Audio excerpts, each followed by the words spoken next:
Hey guys, welcome to Devbhoomi career point. तो देखिए दोस्तों, आज डेट है 2 अक्टूबर एंड वैश्विक परिदृश्य के रूप में हम देखें तो आज का डेट जो है ये सेलिब्रेट होता है दोस्तों विश्व अहिंसा दिवस के रूप में। ठीक है।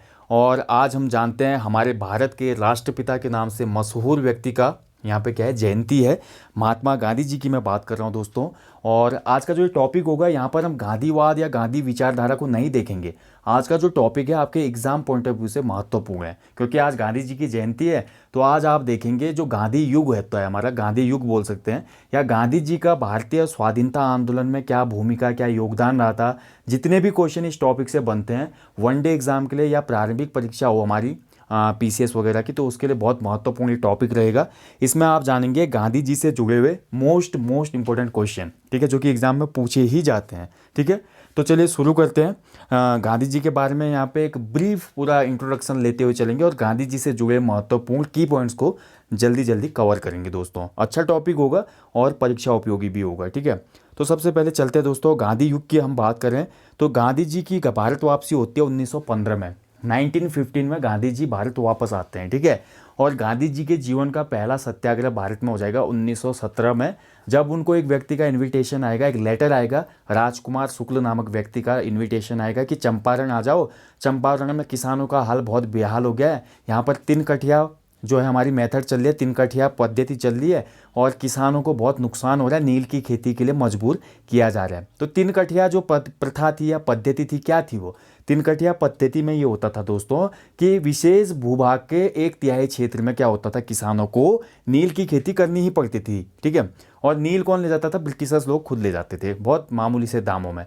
तो उर्वर जो क्षेत्र होता था किसानों का, मिट्टी अच्छी खासी जो होती थी, वहाँ पर अच्छी खेती हो सकती थी और चीज़ की, लेकिन हमको नील की खेती उगानी पड़ रही है किसानों को। तो ये चीज़ें भेजी गई और यहीं से शुरू हो जाता है गांधी युग हम बोलते हैं। 1917 से लेकर भारत की आज़ादी तक का जो पीरियड रहा दोस्तों, यानी कि 1917 टू 1947, दिस इज कॉल्ड, ये कहलाता है क्या, गांधी युग या गांधी इरा इसको बोलते हैं हम। ठीक है, तो चलिए सबसे पहले गांधी जी के जीवन परिचय पे आते हैं। यहाँ से भी बहुत क्वेश्चन बनते हैं। जैसा कि मैंने बोला ये परीक्षा उपयोगी बहुत महत्वपूर्ण टॉपिक रहेगा, स्पेशल की पॉइंट आपको इसमें देखने को मिलेंगे। ठीक है, तो गांधी जी का जन्म होता है दोस्तों 2 अक्टूबर 1869 को। जगह है पोरबंदर, गुजरात में। ठीक है, तो गांधी जी का जन्म कहाँ होता है, 2 अक्टूबर 1869 को पोरबंदर गुजरात में होता है। इनके पिता का नाम था करमचंद गांधी और गांधी जी का नाम क्या होता है, मोहनदास। तभी तो इनका नाम जो पूरा है क्या है, मोहनदास करमचंद गांधी। ठीक है, बीच में पिताजी का नाम लगाते हैं ना, ये आदर्श पूर्वक प्रस्तुत करने के लिए अपना नाम। तो गांधी जी का बचपन का नाम मोहनदास, पिताजी का नाम करमचंद गांधी, इनकी माता का नाम था पुतलीबाई, इनकी पत्नी का नाम था कस्तूरबा गांधी। शिक्षा की बात करें तो प्रारंभिक शिक्षा इनकी पोरबंदर में ही हुई। उसके बाद ये उच्च शिक्षा के लिए कहाँ चले गए, लंदन चले गए दोस्तों। और लंदन से इन्होंने बैरिस्टरी की, यानी कि बैरिस्टरी आज का एलएलबी जो हम बोलते हैं ना, इन्होंने कानूनी शिक्षा ली वहाँ पे। और कानूनी शिक्षा की डिग्री को उसमें बैरिस्टरी कहा जाता था। तभी तो बैरिस्टर आपने सुना होगा, गांधी बैरिस्टर थे। हमारे राज्य में भी बहुत से बैरिस्टर निकल गए हैं, जिसमें मुख्य था बैरिस्टर मुकुंदी लाल जी को हम जानते हैं। ठीक है, और गांधी जी जब भारत आते हैं तो भारत में वो देखते हैं उदारवादी विचारधारा के जो कांग्रेस लीडर थे, उनमें एक बहुत फेमस लीडर होते हैं जिनका नाम है गोपाल कृष्ण गोखले। गोपाल कृष्ण गोखले नरम दल के नेता थे। उनकी नीतियों से गांधी जी अति प्रभावित हुए, इसीलिए उन्होंने गोपाल कृष्ण गोखले को अपना राजनीतिक गुरु बना दिया। ठीक है, तो महात्मा गांधी के राजनीतिक गुरु कौन थे, बहुत बार क्वेश्चन बनता है। तो राजनीतिक गुरु कौन हो जाएंगे, गोपाल कृष्ण गोखले जी। अब गांधी जी के जीवन में होने वाली घटनाओं को देखेंगे हम। ये तो गांधी जी का एक हमने ब्रीफ इंट्रोडक्शन देख दिया कि कब पैदा हुए थे, कहाँ पे पैदा हुए थे, पिता कौन थे, माता कौन थी, पत्नी कौन थे। ठीक है, कौन सी शिक्षा हुई थी, ये जीवन परिचय हो गया इनका। अब गांधी जी के जीवन के हम जो महत्वपूर्ण घटनाक्रम है जो कि एग्जाम में बनते हैं क्वेश्चन, वो देखेंगे। ठीक है, तो सबसे पहले देखिए गांधी जी 1893 में, जैसे गांधी जी की डिग्री खत्म होती है ना 1891-92 में, क्या होती है इनकी डिग्री खत्म हो जाती है। यानी कि एलएलबी बोलूँ मैं, अभी के तौर पे बोल रहा हूँ, अभी एलएलबी बोल सकते हैं, लेकिन जैसे ही इनकी बैरिस्टर की डिग्री खत्म हो जाती है 1891 में दोस्तों, और जब ये 1891 के बाद प्रैक्टिस कर रहे होते हैं और फाइनली इनको एक इन्विटेशन आता है। एक इनके साउथ अफ्रीका में एक व्यापारी होते हैं दोस्तों। ठीक है, साउथ अफ्रीका में एक व्यापारी होते हैं भारतीय मूल के। उस व्यापारी का केस लड़ने के लिए गांधी जी को इनविटेशन आता है और फाइनली गांधी जी चले जाते हैं 1893 में दक्षिण अफ्रीका। ठीक है, बहुत ही महत्वपूर्ण वर्ड से ध्यान रखेंगे दोस्तों, 1893 में दक्षिण अफ्रीका चले जाते हैं गांधी जी। ठीक है, और ये केस लड़ने जाते हैं उसमें। ठीक है, और इसके बाद देखिए 1893 में ये जाते हैं साउथ अफ्रीका की धरती में। साउथ अफ्रीका की धरती में जाने के बाद 1894 में देखिए वहाँ पे दोस्तों ये नेटॉल इंडियन कांग्रेस नाम से एक संगठन भी स्थापित करते हैं। नेटाल इंडियन कांग्रेस स्थापना कब हुई थी, अगर एग्जाम में क्वेश्चन बनेगा तो 1894 में स्थापना होती है इसकी, ठीक है। इसी बीच गांधी जी साउथ अफ्रीका में है, तो साउथ अफ्रीका में उसमें कौन सा आंदोलन चल रहा था? साउथ अफ्रीका में भी तो एक आंदोलन चल रहा था, चरम पे था, नस्ल भेद विरोधी आंदोलन। क्योंकि साउथ अफ्रीका में नस्ल भेद होता था गोरे और कालों में। गांधी जी भी इसको भुगत चुके थे। गांधी जी का सामान एक बार फेंक दिया जाता है रेलगाड़ी से, आपने पढ़ा होगा बहुत सी बुक्स में, भारत की महान विभूतियां में हम बचपन में पढ़ते थे। गांधी जी जैसे ही हमारे डरबन के जो मारिट्सबर्ग रेलवे स्टेशन था, डब्बे में जैसे ही फिरंगियों ने हमारे भारतीय मूल के एक आदमी को देखा ए क्लास के डब्बे में, तो उसका सामान कहाँ फेंक दिया? रेलवे स्टेशन पे फेंक दिया। गांधी जी बहुत आहत हो जाते हैं इस घटना से। यहीं से कहीं ना कहीं एक चिंगारी जल चुकी थी गोरों के खिलाफ कि गोरों तुम्हारा बुरा वक्त शुरू हो चुका है, ठीक है। तो 1903 का टाइम पीरियड आता है दोस्तों। गांधी जी अफ्रीका में ही एक पत्रिका निकालते हैं जिसका नाम होता है द इंडियन ओपिनियन।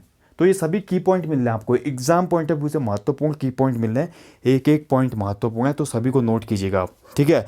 तो 1903 में क्या होता है, द इंडियन ओपिनियन नाम से एक पत्र निकालते हैं गांधी जी, कहाँ पे? साउथ अफ्रीका में। और साउथ अफ्रीका में ही 1904 में गांधी जी एक आश्रम भी स्थापित करते हैं जिसका नाम है फिनिक्स फार्म या फिनिक्स आश्रम इसको बोला जाता है। इंपॉर्टेंट है, ठीक है, फिनिक्स आश्रम। अभी हमारा वापस आएंगे जब भारत में तो साबरमती आश्रम बनेगा, और अफ्रीका में कौन सा आश्रम बन रहा है? फिनिक्स फार्म या फिनिक्स आश्रम। और 1906 का वर्ष जब आता है दोस्तों, तो 1906 वो वर्ष है जब गांधी जी पहली बार सत्याग्रह का प्रयोग करते हैं अफ्रीका में ही। अफ्रीका में ही वो सत्याग्रह का प्रयोग करते हैं, ठीक है, यानी कि पहला प्रैक्टिकल करते हैं सत्याग्रह का। भारत की अगर बात करेंगे तो भारत में पहला सत्याग्रह का प्रयोग कहाँ पे होगा? चंपारण आंदोलन में होगा।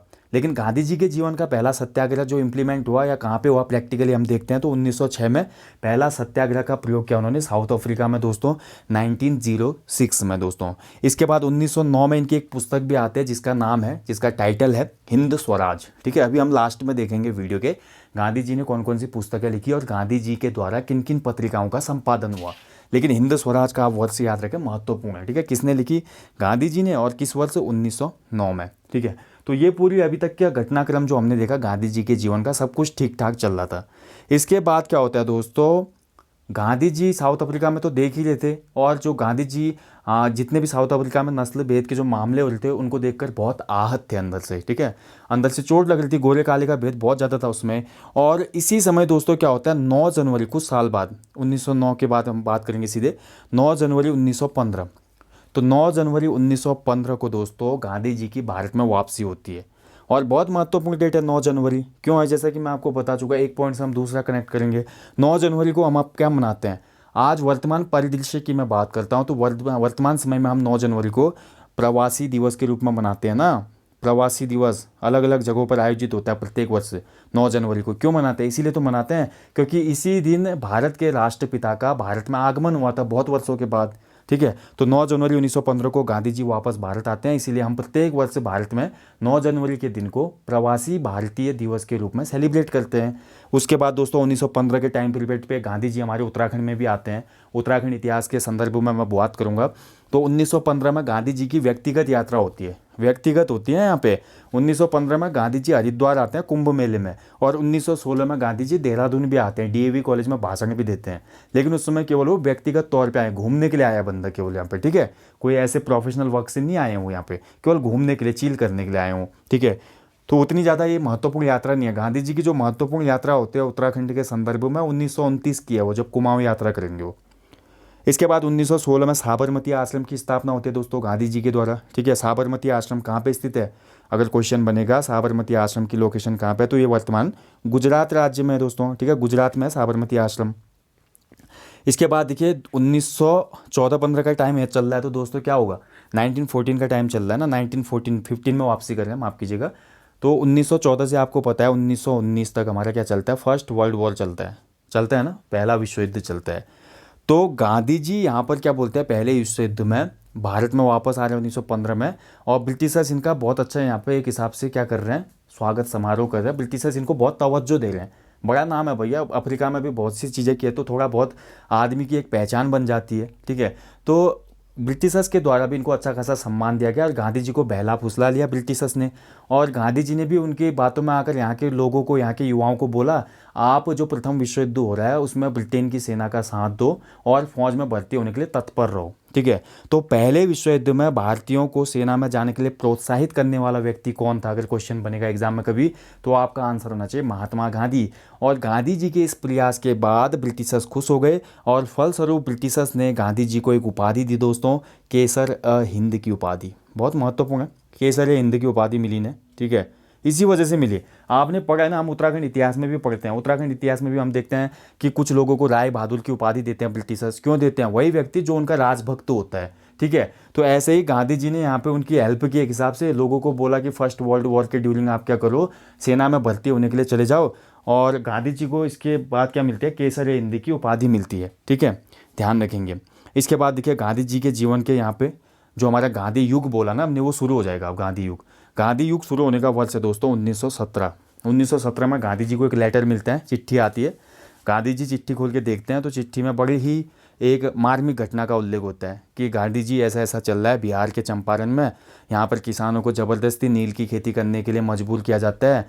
1/3 या 3 कठिया जो प्रथा थी, हमें 1/3 भाग पे नील की खेती करनी पड़ती है, उसका उचित मूल्य नहीं मिल पाता, जितनी लागत होती है उससे ज़्यादा तो हमें लॉस हो जाता है। ठीक है, तो ऐसी बातें हैं गांधी जी को, प्लीज़ आप यहाँ पे आओ और सत्याग्रह कीजिए। राजकुमार शुक्ल नामक व्यक्ति ने चिट्ठी भेजी थी। गांधी जी चल दिए चंपारण और चंपारण में फाइनली सत्याग्रह शुरू होता है और गांधी जी के जीवन का पहला सफल सत्याग्रह होता है ये 1917 में। ठीक है, और इसी चंपारण सत्याग्रह के बाद जैसे ये सत्याग्रह सफल हो जाता है, 3 कठिया प्रथा बंद हो जाती है बिहार के चंपारण में। ठीक है, और इस चंपारण सत्याग्रह में गांधी जी की अभूतपूर्व सफलता के बाद गांधी जी को एक उपाधि से विभूषित किया जाता है महात्मा के नाम से। और ये महात्मा की उपाधि कौन देता है इनको? रविंद्रनाथ टैगोर जी। कौन देता है? रविंद्रनाथ टैगोर। इंपॉर्टेंट है, कई बार बनते हैं ना क्वेश्चन, महात्मा की उपाधि किसने दी थी, ये कब हुआ था, तो ये सभी बातें आपको याद होनी चाहिए। महात्मा की उपाधि किसने दी? रविंद्रनाथ टैगोर ने। गुरुदेव, गांधी जी ने उनको फलस्वरूप गुरुदेव बोल दिया। ठीक है, आपस में उपाधियाँ चल रही हैं इनकी, इन्होंने महात्मा जी बोल दिया, उन्होंने गुरुदेव बोल दिया। ठीक है, तो यहीं से फिर महात्मा के नाम से फेमस हो जाते हैं महात्मा गांधी। फिर हम देखते हैं आज की डेट में भी महात्मा गांधी इनका एक हिसाब से पूरा कंप्लीट नेम बन रहा है। उपनाम नहीं बोलूँगा, एक बोल सकते हैं कि एक पहचान ही इसी से हो जाती है इनकी। फिर इसके बाद अगले वर्ष दोस्तों अहमदाबाद सत्याग्रह में भी गांधी जी भाग लेते हैं। 1918 का टाइम पीरियड चल रहा है, मिड टाइम पीरियड चल रहा है 1918 का। ठीक है, और 1918 के अंत में ही ये खेड़ा सत्याग्रह में भी भाग लेते हैं। खेड़ा सत्याग्रह भी चल रहा था। ठीक है, तो अब यहाँ पे 3 आंदोलन महत्वपूर्ण है, इनको कभी क्रम में लगाने के लिए भी आता है क्वेश्चन, तो ध्यान से देखेंगे। महात्मा गांधी जी ने क्या खाया था उस समय? केक खाया था। क्या खाया था? केक खाया था दोस्तों। केक खाकर उन्होंने क्या की? खिलाफत की।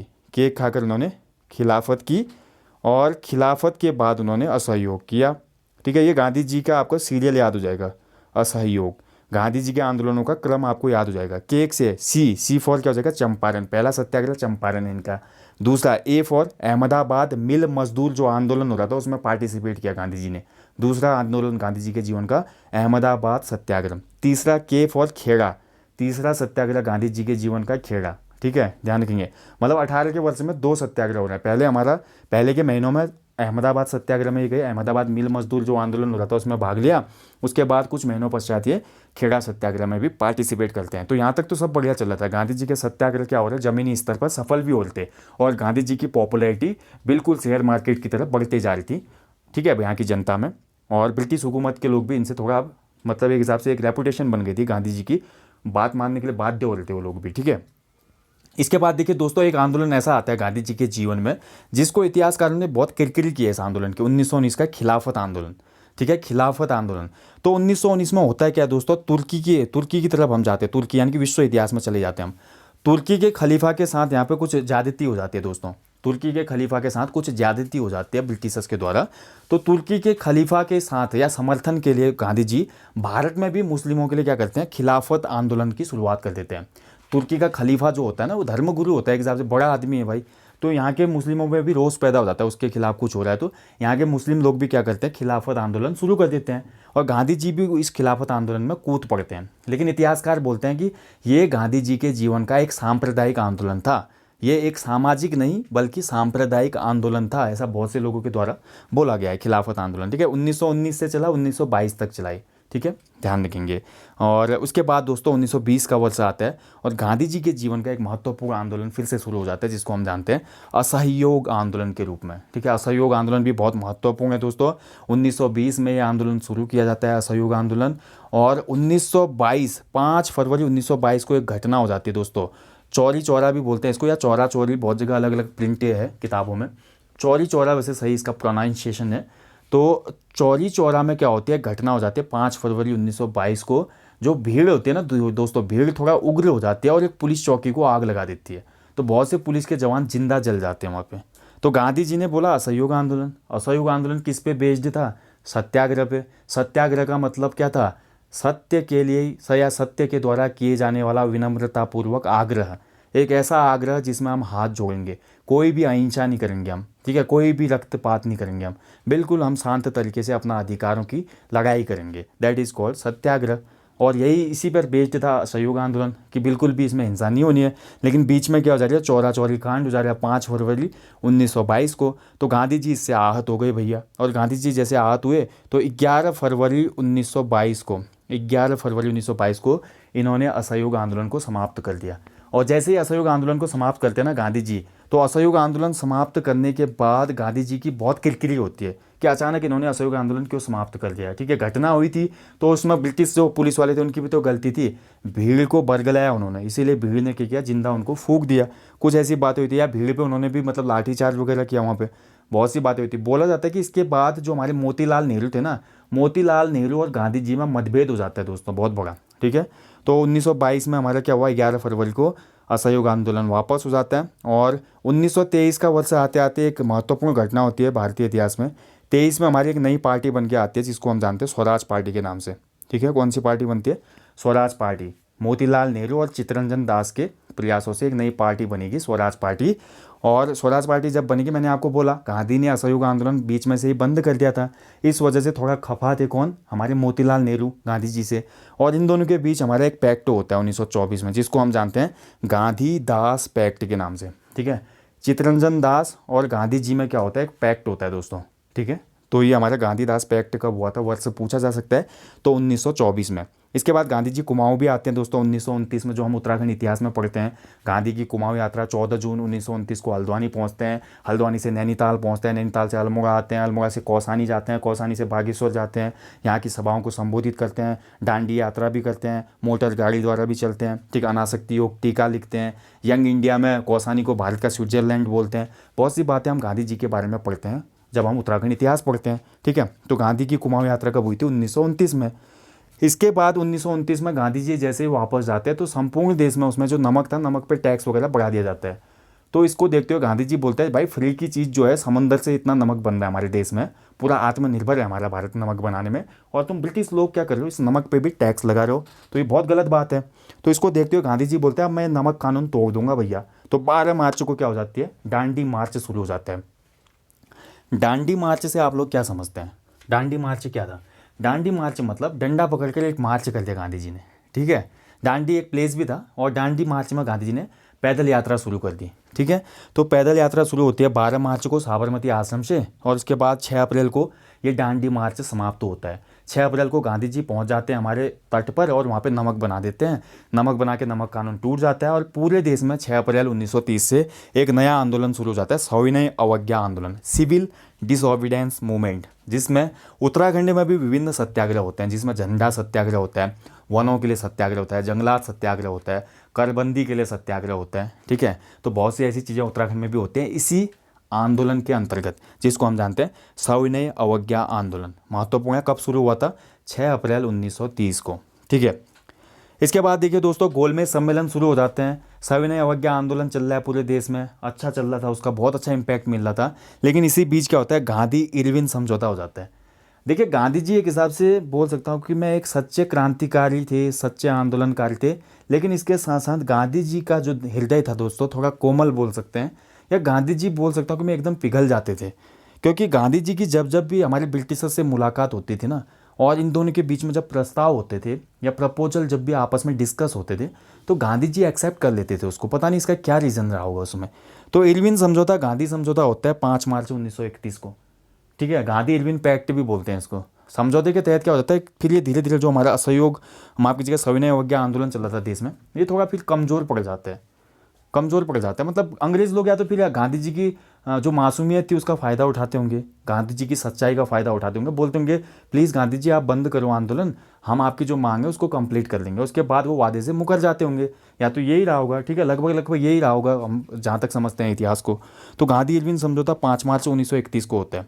आज का जो ये टॉपिक है हम इसमें गांधीवादी विचारों को नहीं देख रहे, गांधीवाद हम क्या था ये भी नहीं पढ़ेंगे, ठीक है, ये कोई दर्शन की क्लास नहीं हो रही, ये केवल हमारी वनडे एग्जाम्स के लिए और प्रारंभिक परीक्षा के लिए गांधी जी से जुड़े महत्वपूर्ण की पॉइंट या फैक्टों की यहाँ पे हम बात कर रहे हैं, या गांधी जी के आंदोलन कौन कौन से थे, क्या उनकी भूमिका रही थी, उस पर संक्षिप्त चर्चा है, ठीक है। तो ज़्यादा बात करने की यहाँ पे आवश्यकता है नहीं। तो गांधी इरविन समझौता आपको याद रखना है कब हुआ था, 5 मार्च 1931। इसके बाद देखिए गोलमेज सम्मेलन हो जाते हैं, राउंड टेबल जो हम बोलते हैं समिट होते हैं, जिसमें पहला गोलमेज सम्मेलन 1930 में होता है, ठीक है, दूसरा हमारा 1931 में होता है, तीसरा हमारा 1932 में होता है, ठीक है। तीनों गोलमेज सम्मेलन की हम बात करें तो तीनों गोलमेज सम्मेलन में भाग लेने वाला व्यक्ति कौन हो जाएगा, तो भीमराव अंबेडकर। गांधी जी केवल दूसरे गोलमेज सम्मेलन में भाग लेते हैं, ठीक है। इंपॉर्टेंट पॉइंट है भी, गांधी जी ने किस गोलमेज सम्मेलन में भाग लिया था, तो गांधी जी ने केवल दूसरे गोलमेज सम्मेलन में भाग लिया था दोस्तों, जो कि 1931 में हुआ था, ठीक है। अब गोलमेज सम्मेलन क्यों कहते हैं इनको, राउंड टेबल समिट बोलते हैं इनको। लंदन में ये हुए थे सभी गोलमेज सम्मेलन, और लंदन में जब ये सम्मेलन हुए थे दोस्तों, तो इन सम्मेलनों में जब भारतीय गए थे ना यहाँ से, तो गोलमेज सम्मेलनों का जो एक्सपेंस था या खर्चा था किसने उठाया था, मदन मोहन मालवीय जी ने। इंपॉर्टेंट पॉइंट है भी, नोट कर लीजिएगा, किस भारतीय व्यक्ति ने तीनों गोलमेज सम्मेलन का खर्चा उठाया था, तो मदन मोहन मालवीय जी थे जिन्होंने खर्चा उठाया था पूरा। बहुत ही धनाढ़ व्यक्ति थे अपने टाइम के, ठीक है, पैसे वाले। तो गोलमेज सम्मेलन होता है, गोलमेज सम्मेलन खत्म होने के बाद दोस्तों कम्युनल अवार्ड आ जाता है, कम्युनल अवार्ड, कम्युनल पैक्ट, जानते हैं ना हम कम्युनल अवार्ड। तो 1909 में जैसे पृथक निर्वाचन व्यवस्था हुई थी ना मॉर्ल मिंटो के टाइम पे, 1932 में फिर वही बात हो जाती है दोस्तों। यहाँ पर 1932 में ये बोला जाता है कम्युनल अवार्ड में कि एक नया हम यहाँ पे परिसीमन करेंगे, जिसमें क्या होगा, अब जो समाज के शिल्पकार वर्ग के लोग हैं, ठीक है, समाज के निम्न वर्ग के लोग हैं, वो पृथक निर्वाचन प्रणाली करेंगे, यानी कि उनको पृथक सीटें भी मिलेंगी, और जो हमारे समाज के निम्न वर्ग के लोग हैं वही केवल उस कैंडिडेट को वोट देंगे। जैसे मुस्लिमों के लिए किया था ना पृथक निर्वाचन प्रणाली जो हुई थी, वही यहाँ पर शिल्पकारों के लिए भी करी जाने लगी 1932 में। तो गांधी जी आते हैं, आनंद फानन में बड़ा विरोध होता है इसका। अम्बेडकर से मिलते हैं, अम्बेडकर से बोलते हैं भैया अम्बेडकर क्या कर रहा है भाई, देश तो पहले बटा हुआ है हिंदू मुस्लिम में, फिर से और बांटोगे क्या, हिंदू जाति भी बढ़ जाएगी फिर तो, ऐसे हिंदू धर्म भी बढ़ जाएगा, ऐसे तो क्या कर रहे हो आप। तो यहाँ पे दोस्तों बात होती है गांधी और अम्बेडकर में, गांधी और अम्बेडकर में बहुत लंबी वार्तालाप चलती है। डेट होती है 26 सितंबर 1932, और इसी घटना को हम जानते हैं पूना पैक्ट के नाम से, ठीक है, पूना पैक्ट या पूना समझौता क्या था। अब यहाँ पर गांधी जी अम्बेडकर को समझाते हैं भैया पृथक निर्वाचन करेंगे हम दलित वर्ग का, तो ये अच्छी बात नहीं है, गलत हो जाएगा, यहाँ पे समझा कर हम फिर से बढ़ जाएंगे, फिर कहाँ हमारा जो स्वाधीनता आंदोलन चल रहा है उसमें यूनिटी कैसे रहेगी, हम तो सीटों के लिए लड़ेंगे आपस में, और इसका फ़ायदा कौन उठाएगा, ब्रिटिश लोग इसका फ़ायदा उठाएंगे। प्लीज़ आप समझिए इसको, आप भी बैरिस्टर हैं, दोनों बैरिस्टरों का यहाँ पे आपस में क्या हो रहा है, डिबेट हो रही है। दो बैरिस्टर जब बैठेंगे तो आपस में क्या होगा, कोई ना कोई विचार तो निकलेगा ही ना। एक बैरिस्टर हमारा भीमराव अम्बेडकर है, दूसरे बैरिस्टर यहाँ पे मोहनदास करमचंद गांधी है। तो उन दोनों ने फाइनली एक कंक्लूजन निकाला यहाँ पे, बोला कि जितनी भी सीटें हैं ना हमारी प्रांतों में, प्रांतीय काउंसिल में जो हमारी सीटें होंगी, टोटल सीटों में आपका हम रिजर्वेशन रख देंगे। तो उसी के बाद आपने देखा होगा 1932 का जब पूना पैक्ट होता है और जो निम्न वर्ग है उसको हमारा रिजर्वेशन मिलता है, तो फिर जब हमारे 1937 के प्रांतीय चुनाव होते हैं, हम देखते हैं उत्तराखंड के इतिहास में भी, तो यहाँ पर अल्मोड़ा की एक सीट को रिजर्व किया जाता है, ठीक है। रामप्रसाद टमटा जी पहले विधायक बनेंगे हमारे उत्तराखंड के, रामप्रसाद टमटा जी, 1937 की बात है। तो ये महत्वपूर्ण घटना होती है, और इसी घटना को पूना पैक्ट कहा जाता है दोस्तों। किसके बीच में हुआ था, अम्बेडकर गांधी जी। हमेशा क्वेश्चन बनता है, बहुत इंपॉर्टेंट पॉइंट है, डेट भी याद रखें 26 सितंबर 1932। इसके बाद देखिए अगला जो समय आता है दोस्तों, 1939 में सेकेंड वर्ल्ड वॉर शुरू हो चुका है। फिर से गांधी जी वही रिक्वेस्ट कर रहे हैं, भैया देखिए अब मैं जैसा कि आपको बता चुका ना, गांधी जी का व्यक्तित्व तो शायद ही इतना सरल रहा होगा कि अंग्रेज लोग गांधी जी को आराम से पटा लेते थे। अब 1940 का टाइम आया तो गांधी जी फिर से चले गए। भारतीय जनता जो थी, भारत के जो युवा थे, उनसे बोला भैया जाओ भर्ती हो जाओ जल्दी जल्दी, आप लोग भर्ती हो जाओ जल्दी जल्दी, ठीक है। तो यहाँ पर दोस्तों भारतीय लोग मान गए उनकी बात, लेकिन अंग्रेज उनकी बात नहीं मान रहे थे, अंग्रेज फ़ायदा ही उठा रहे थे। लेकिन इस बार लोगों ने भी उतना अच्छा रिस्पॉन्स नहीं दिया गांधी जी को, क्योंकि 1900 जो हमारा पहला वर्ल्ड वॉर चला था 1914 वाला, उसमें भी लोगों ने किया लेकिन कोई फ़ायदा मिला नहीं उसका, ठीक है। तो इसलिए व्यक्तिगत सत्याग्रह शुरू होता है 1940 में। गांधी जी भी इसमें पार्टिसिपेट करते हैं दोस्तों। व्यक्तिगत सत्याग्रह की शुरुआत होती है पवनार आश्रम से। कहाँ से शुरू होती है? पवनार आश्रम होता है ना महाराष्ट्र में। और पहला व्यक्तिगत सत्याग्रह पूरे हिंदुस्तान का कौन बनता है? आचार्य विनोबा भावे। हमेशा क्वेश्चन बनता है व्यक्तिगत सत्याग्रह में पहला व्यक्तिगत सत्याग्रही कौन था? तो आचार्य विनोबा भावे, जिन्होंने भूदान आंदोलन भी किया था। आचार्य विनोबा भावे के द्वारा पवनार आश्रम से इस व्यक्तिगत सत्याग्रह का आरंभ किया जाता है। और व्यक्तिगत सत्याग्रह क्या है समझेंगे बहुत से लोग। व्यक्तिगत सत्याग्रह में गांधी जी और अन्य लीडर्स के द्वारा ये बोला गया दोस्तों, अब हम आंदोलन को कोई स्पेशल नाम नहीं देंगे। अब कोई भी व्यक्ति अपने स्तर पे जो भी काम कर सकता है अपने देश के लिए करो भैया, बहुत कर लिया हमने, ठीक है। आप लोग भी कुछ करो अपने स्तर पे, कुछ भी करो। जैसे कोई गवर्नमेंट जॉब में है तो भैया गवर्नमेंट जॉब छोड़ दे। कोई ब्रिटिश फौज में है तो भैया तो फौज की नौकरी छोड़ दे। कोई बाहर के लंदन के हैट टोपी कपड़े पहनना है तो भैया इन कपड़ों को जला दे। कोई कुछ कर रहा है, कोई कुछ कर रहा है, यानी कि अपने तौर पे, व्यक्तिगत तौर पे, पर्सनल तरीके से आप कितना सपोर्ट कर सकते हो इस देश को, ये बोला गया इसमें। यही था व्यक्तिगत सत्याग्रह, ठीक है। सफल नहीं हो पाया ये भी। अब भैया कितना करेगा एक आदमी, हर कोई अलग अलग कर रहा है। कोई भी संगठन या आंदोलन तब जाके सफल होगा दोस्तों जब एक साथ उसको बल मिलेगा। अलग अलग तरीके से लोग करेंगे तो कैसे होगा? नहीं होगा ना। तो इसके बाद नहीं होता ये भी सफल। और इसके बाद हमारा 1942 आते आते क्रिप्स मिशन आ जाता है। क्रिप्स मिशन, गांधी जी इसको एक स्टेटमेंट देते हैं। क्रिप्स मिशन को क्या बोलते हैं? क्रिप्स मिशन एक ऐसा प्रस्ताव है जो कि आप बोलते हैं, गांधी जी बोलते हैं कि क्रिप्स मिशन दिवालिया होते हुए बैंक का एक चेक है भैया, चेक। एक ऐसा चेक है क्रिप्स बैंक, जिसका बैंक क्या मतलब, क्रिप्स जो मिशन है, माफ़ कीजिएगा, क्रिप्स मिशन एक ऐसा चेक है, उस बैंक का चेक है जो बैंक दिवालिया होने वाला है, ठीक है। सही बोला उन्होंने। मतलब कि 1942 आते आते लोग बहुत ज़्यादा उग्र हो गए, मतलब अंग्रेज़ बात ही नहीं मानने उनकी। तो लोग अब आंदोलन पे प्रत्यक्ष रूप से उतर आए। और उसी समय क्रिप्स मिशन आ रहे हैं यहाँ पे संस्कृति के लिए। लोगों ने बोला अब कोई ज़रूरत नहीं है भैया तुम्हारी, क्या चाहिए तुम लोग यहाँ पे, अब हम आंदोलन करेंगे भयंकर, ठीक है, तुम्हारी कोई ज़रूरत नहीं है। तो इसीलिए गांधी जी ने क्रिप्स मिशन, लेट हो गया ना ये मिशन थोड़ा, 1941 में आता, 40 में आता व्यक्तिगत सत्याग्रह के टाइम पे तो ठीक था। 42 में आ रहा है भैया, बहुत ज़्यादा उस समय तक क्या हो गया, लोग उग्र हो गए। तो तभी गांधी जी ने क्रिप्स मिशन को क्या बोला था? उत्तर दिनांकित चेक भी बोला था। एक ऐसा चेक जिसकी डेट निकल चुकी है, ठीक है। बहुत बार क्वेश्चन बनता है। फिर भारत छोड़ो आंदोलन की शुरुआत होती है 8 अगस्त 1942 को दोस्तों। और भारत छोड़ो आंदोलन को अगस्त क्रांति भी कहा जाता है। भारत छोड़ो आंदोलन की शुरुआत बम्बई से होती है। और भारत छोड़ो आंदोलन जैसे ही शुरू होता है, क्रिप्स मिशन फेल हो चुका है। ब्रिटिश लोग क्या करते हैं, ऑपरेशन जीरो आवर शुरू कर देते हैं। ऑपरेशन जीरो आवर क्या था ये ऑपरेशन जीरो आवर? तो भारत छोड़ो आंदोलन से पूर्व ही ब्रिटिशर्स ने बोला भैया जीरो आवर शुरू करो, यानी कि जो भी हमारे पॉलिटिकल बड़े बड़े लोग थे उसमें, जो पॉलिटिकल तौर पे बड़े बड़े लोग होते हैं, या बोल सकते हैं जो भी उसमें स्वतंत्रता आंदोलन को लीड करने वाले व्यक्ति थे ना, इनको गिरफ्तार कर लो अब, ठीक है। यानी कि इनकी गिरफ्तारी, यानी कि सिंपली यहाँ पे लॉजिक लगाया ब्रिटिशर्स ने, टीम के कैप्टन को पकड़ लो भैया, टीम सरेंडर कर लेगी। टीम के कैप्टन को पकड़ लो, टीम सरेंडर कर लेगी। इस फिलॉसफी पे चले, यानी कि अगर झुंड का जो बैल है वो जब चलता है जंगल में तो उसी के पीछे लोग चलते हैं ना। बैल अगर खो जाए तो झुंड तितर बितर हो जाता है। यही चीज़ हुई यहाँ पे। तो यहाँ पर बड़े बड़े जो शीर्षस्थ नेता थे, लाइक महात्मा गांधी, आचार्य विनोबा भावे, जवाहरलाल नेहरू, उत्तराखंड की भी धरती की मैं बात करता हूँ तो उत्तराखंड में गोविंद बल्लभ पंत, बड़े बड़े जो लीडर हुए हमारे, सबको गिरफ्तार कर लिया गया, सबको भूमिगत कर लिया गया।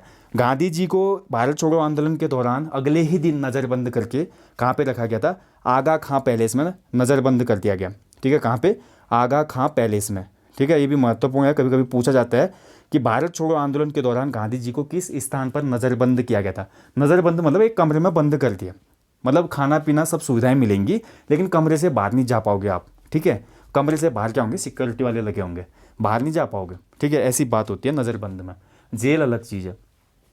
तो ये अगस्त क्रांति भी हमारी, फिर उसके बाद दोस्तों आपको पता ही है, फिर हमारा आज़ाद हिंद फौज का इन्वॉल्वमेंट भी हो जाएगा। गांधी जी और सुभाष चंद्र बोस के कुछ मतभेद भी होते हैं दोस्तों। गांधी जी को राष्ट्रपिता बोला जाता है कि सुभाष चंद्र बोस ने ही बोला था सबसे पहले। गांधी जी को महात्मा किसने बोला? रविंद्रनाथ टैगोर ने बोला। लेकिन गांधी जी को राष्ट्रपिता सर्वप्रथम किसने बोला था? तो हमारा आंसर होता है नेताजी सुभाष चंद्र बोस, ठीक है। इसके बाद देखिए भारत आज़ाद हुआ दोस्तों, भारत विभाजन हो जाता है। भारत विभाजन के बाद भी गांधी जी के कुछ यहाँ पे सांप्रदायिक स्टेटमेंट आते हैं जिससे थोड़ा गांधी जी की किरकिरी होती है। और बोला जाता है कि गांधी जी के आदेश पे ही जवाहरलाल नेहरू को पहला प्रधानमंत्री बनाया जाता है भारत का, ठीक है। कुछ ऐसी भी बातें होती है क्योंकि उसमें बहुत कैंडिडेट थे, लेकिन गांधी जी विशेष आग्रह करते हैं कि पंडित को ही बनाया जाए, पंडित जवाहरलाल नेहरू, यानी कि चाचा नेहरू को ही पीएम बनाया जाए, ठीक है। ऐसी कुछ बातें होती हैं। और उसी समय गांधी जी बोलते हैं कि पाकिस्तान को कुछ फंड भी दो। तो कुल मिलाकर जनमानस में गांधी जी कहीं ना कहीं कुछ ऐसी घटनाएं कर रहे थे, या बोल सकते हैं कि ऐसी एक्टिविटीज़ हो जा रही थी जिससे कुछ अलग प्रभाव पड़ गया कि जनता पर। फाइनली 30 जनवरी का दिन था 1948, नाथूराम गोडसे नामक व्यक्ति के द्वारा गांधी जी की हत्या कर दी गई। तो गांधी जी को गोली मार दी जाती है दोस्तों 30 जनवरी 1948 को। और गांधी जी पे गोली चलाने वाला व्यक्ति कौन है? नाथूराम गोडसे। गांधी जी की यहाँ पे मृत्यु हो जाती है। गांधी युग समाप्त 1947 में, और गांधीवादी की विचारधारा भी समाप्त हो गई 30 जनवरी 1948 को। फाइनल चैप्टर, ठीक है। गांधी जी की समाधि बनाई गई दिल्ली में, जिसको हम जानते हैं राजघाट के नाम से। गांधी जी के अंतिम शब्द थे हे राम, ठीक है, बहुत बार ये आता है। और गांधी जी आज हम जानते हैं राष्ट्रपिता पूरे देश के। केवल 3 हमारे देश में देखा जाए तो दोस्तों राष्ट्रीय अवकाश होते हैं, 15 अगस्त, 26 जनवरी और 2 अक्टूबर आज का दिन, ठीक है।